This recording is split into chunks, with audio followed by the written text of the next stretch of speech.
Something about you feels so different. Yeah, you mess me up inside. Alors même que la glace fond dans des endroits qui avaient été recouverts par la glace pendant des millions d'années, nous allons forcément commencer à trouver de plus en plus de choses insolites qui apparaissent alors qu'elles avaient été protégées par la glace. Et vous pourrez être surpris, mais il ne s'agit pas que d'animaux. Que penseriez-vous si on trouvait un ancien sacrifice humain, si bien préservé par la glace qu'il semblerait pouvoir prendre vie ? Ou peut-être qu'un virus mortel pourrait tout simplement être libéré par les couches de glace. Découvrez les choses les plus étranges qui ont été découvertes congelées dans la glace. Otzi, l'homme de glace. Vous avez probablement entendu parler d'Otzi, l'homme qui a été retrouvé congelé dans la glace en 1991 par un groupe de randonneurs qui exploraient les Alpes de l'Ötztal sur la frontière entre l'Autriche et l'Italie. Les randonneurs étaient dans la montagne à hauteur de 10 530 pieds quand ils sont tombés sur les restes momifiés d'une personne à moitié enterrée dans la glace. Tout d'abord, le groupe pensa qu'il s'agissait d'un randonneur perdu qui avait succombé au froid glacial de la montagne. Ils appelèrent les autorités qui examinèrent la scène et pensèrent qu'il pourrait s'agir du corps d'un soldat italien perdu pendant une des deux guerres mondiales. Mais ils se sont tous trompés. C'est seulement quand des archéologues purent examiner Otzi que son âge incroyable fut révélé. En utilisant une datation au carbone, ces chercheurs déterminèrent qu'Otzi avait péri dans les Alpes entre 3239 et 3107 avant Jésus-Christ, soit il y a 5300 ans. On appelle cette période le néolithique tardif. Donc le moment où on inventa la roue et l'agriculture, où les mathématiques et l'astronomie se développèrent. Un outil fut découvert aux côtés d'Otzi contenant une dague, 2 flèches et d'autres outils permettant d'aiguiser ces flèches. Il avait également un kit médical ancien qui consistait en 2 champignons de bouleau enfilés sur 2 étroites bandes de peau qui contiennent des composants anti-inflammatoires et antibactériens. Ils sont extrêmement toxiques pour les trichures, des parasites qui furent découverts dans le corps d'Otzi. C'est le plus vieux médicament qui ait jamais été découvert. Il avait également une hache en cuivre très bien réalisée à une époque où l'on pensait que les hommes n'avaient pas la capacité de forger de tels outils. La lame de la hache était faite en cuivre presque pur. C'était un outil rare et extrêmement précieux pour l'homme des glaces. Otzi portait de nombreux tatouages et grâce à l'imagerie, 61 marques différentes et uniques furent trouvées sur sa peau. On a vraiment eu de la chance de trouver Otzi. Quand il succomba à cause d'une flèche tirée par l'ennemi, il y a plus de 5000 ans, son corps tomba dans un petit ravin entouré par de grosses pierres et fut rempli de glace immédiatement, ce qui le préserva, lui et ses biens, des prédateurs et des voleurs. Dans sa cachette, il reposa en paix pendant des siècles, enveloppé de glace. C'est très certainement une découverte incroyable. Un lion des cavernes trouvé en Russie. Une découverte incroyable faite dans la région tout au nord de l'est de la Russie, la Yaoussia, au cœur de la Sibérie, où la terre est gelée en permanence et les températures descendent en dessous de moins de 50 degrés Celsius pendant les hivers les plus durs. C'est là que les restes congelés d'un lionceau des cavernes vieux de 50 000 ans furent retrouvés, ce qui nous fait remonter au moins au dernier âge de glace. Les chercheurs russes disent que les restes montrent que le lionceau avait environ 1 an.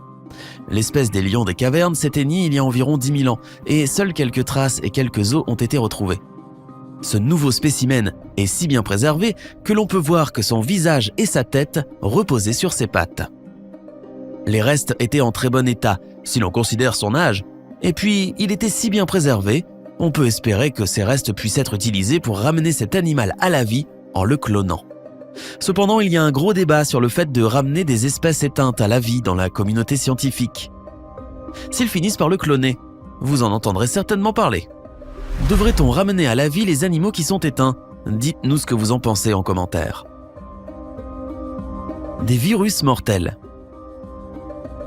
Voici quelque chose d'effrayant auquel penser. Vous n'y avez probablement jamais pensé, mais les hommes ont coexisté avec des bactéries et des virus pendant toute leur histoire. Les hommes, au fur et à mesure du temps, ont évolué pour résister à tout, que ce soit la peste bubonique ou la petite vérole. Mais pour répliquer, ces maladies deviennent parfois plus fortes et trouvent de nouvelles manières de nous infecter. Les antibiotiques existent depuis des siècles, et depuis qu'Alexander Fleming a découvert la pénicilline, les bactéries ont évolué et résistent mieux aux antibiotiques. La guerre est sans fin, et parfois on dit qu'on développe un point mort naturel. Mais que se passerait-il si soudain nous étions exposés à des virus et bactéries mortelles qui étaient restés dans la glace pendant des siècles ? Les chercheurs en ont récemment découvert un en Sibérie, dont le nom est Mollivirus sibericum. C'est un virus vieux de 30 000 ans qui a infecté un amoeba dans une expérience en laboratoire. Un mimivirus de 1200 gènes qui fut découvert lors de la fonte des glaces dans la toundra russe. Le virus du VIH comporte seulement 9 gènes. Les chercheurs disent qu'il est plutôt possible que le réchauffement climatique permette à certains de ces virus d'apparaître et que cela pourra entraîner des épidémies. Cependant, les virus qu'ils ont trouvés affectent seulement les amoebas. Et aucun pathogène humain n'ont fait irruption du permafrost sibérien. Pour le moment. Cela pourrait être un bon scénario pour un film d'horreur de science-fiction. Un mammouth laineux.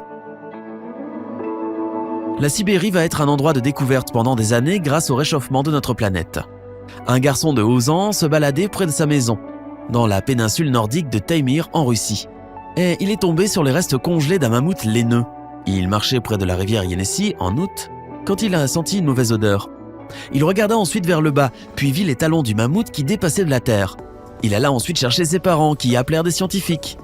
Cela leur a pris une semaine pour dégager les restes en utilisant des haches, des pioches et de la vapeur. Ils comprenaient le côté droit de la bête avec du tissu mou, de la peau et même des poils. Le crâne avait une oreille et une trompe de 150 cm. Les scientifiques ont fait des tests sur les restes et ont conclu qu'il s'agissait d'un mâle de 15 ou 16 ans qui avait péri dans l'hiver de la toundra il y a 30 000 ans. C'est le mammouth le mieux préservé qu'on ait jamais trouvé. Un rhinocéros laineux. Les mammouths ne sont pas les seules créatures qui aient été retrouvées congelées et préservées en Sibérie. En 2015, un chasseur tomba sur les restes d'un bébé rhinocéros laineux vieux de 10 000 ans, si bien préservé qu'il avait encore sa chair. Et certains experts souhaitent en extraire son ADN afin de pouvoir cloner l'animal. On estima que le rhinocéros n'avait que 7 mois quand il succomba au froid. Les restes du petit rhinocéros pesaient 132 livres, 60 kg, et furent retrouvés par Alexander Banderov. Et on l'appela Sacha en son honneur. Ce qui est intéressant, c'est que le rhinocéros fut restauré à partir de ses restes momifiés par un taxidermiste de l'Académie des sciences de Yakoutia. Ses poils, qui étaient gris quand on le trouva, retrouvèrent leur couleur originelle d'un roux lumineux, et cela étonna beaucoup les scientifiques. Et par ailleurs, cette région est le seul habitat connu du rhinocéros laineux. Une jeune fille parfaitement préservée.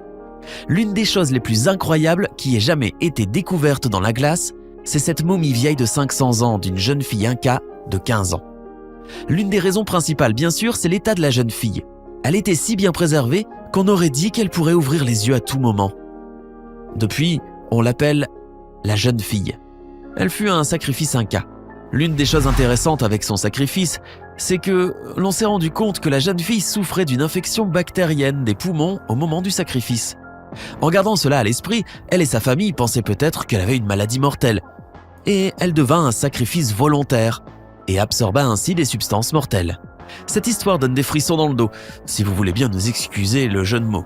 La fille fut retrouvée en 1999 sur le volcan Lelailaco, haut de 2344 mètres. L'un des scientifiques qui la vit en premier dit que quand il vit ses mains, elle semblait appartenir à quelqu'un qui vivait encore. Elle fut retrouvée avec 2 autres momies qui furent enterrées en haut du volcan avec d'autres sacrifices. L'une d'elles est une petite fille de 6 ans qui semble avoir été frappée par la foudre. On dit que la jeune fille est la momie la mieux préservée au monde. La femme que l'on a retrouvée congelée d'un bloc. Tout ce qu'on retrouve gelé ne vient pas du passé, comme notre prochaine histoire le montre. En fait, on dit parfois que cela reste un mystère non résolu. Mais on va essayer de mieux le comprendre et d'en apprendre plus. C'était une nuit froide de décembre à Longby, dans le Minnesota. Et Jen Hilliard, une jeune fille de 19 ans, rentrait chez ses parents quand la voiture dérapa sur la route glacée. Elle portait des bottes western et un manteau avec des mitaines. Elle sortit de la voiture pour aller chercher de l'aide et commença à marcher vers la maison de son voisin, Wally Nelson, à 3 km de là où elle avait perdu le contrôle de sa voiture. Elle s'écroula à seulement 5 mètres de la porte. Le matin qui suivit, M. Nelson la retrouva allongée dans la neige et complètement gelée. Il la chargea en diagonale à l'arrière de sa voiture et l'amena vite à l'hôpital. À l'hôpital, le personnel se dépêcha pour la sauver. Mais comme sa peau était glacée, on ne pouvait pas utiliser d'aiguille pour pénétrer sa peau en intraveineuse. Le battement de son cœur était de 12 battements par minute et sa température était à 31 degrés. Les médecins et les infirmières l'enveloppèrent dans une couverture électrique et elle commença à revenir à elle. Selon le médecin qui la réanima, le docteur George Satter, Elle aurait dû perdre quelques-uns de ses orteils. Le docteur réussit à la soigner sans aucun dommage pour le cerveau et sans qu'elle perde aucun membre. Et il parla alors d'un miracle. On dit que pendant les soins de Jane Hilliard, le secrétaire de l'hôpital, Rosie Erickson, appela un pasteur pour qu'il vienne à l'hôpital pour dire ses prières. Et bien sûr, toute la famille de Jane fit de même. Plus tard, Jean dit que c'était non seulement les médecins et les infirmières qu'il fallait remercier pour son incroyable sauvetage, mais également ses amis et sa famille qui avaient prié pour elle. Bien que les médecins qui soignèrent Jean parlent de miracles, il y a d'autres médecins qui disent que les miracles de ce type ne sont pas rares et qu'en fait certaines victimes du froid recouvrent totalement leur santé, même après des périodes prolongées sans battement de leur cœur. Jean a survécu parce que le corps humain essaie en fait de s'adapter au froid extrême et que son activité interne est diminuée, ce qui réduit la demande du corps en oxygène et en sang. Même si le cœur commence à battre moins vite et marche au ralenti, les cellules cérébrales les plus importantes peuvent survivre plusieurs minutes après que le cœur a arrêté de pomper du sang. Mais quoi que la science en dise, l'histoire de Jean est assez extraordinaire.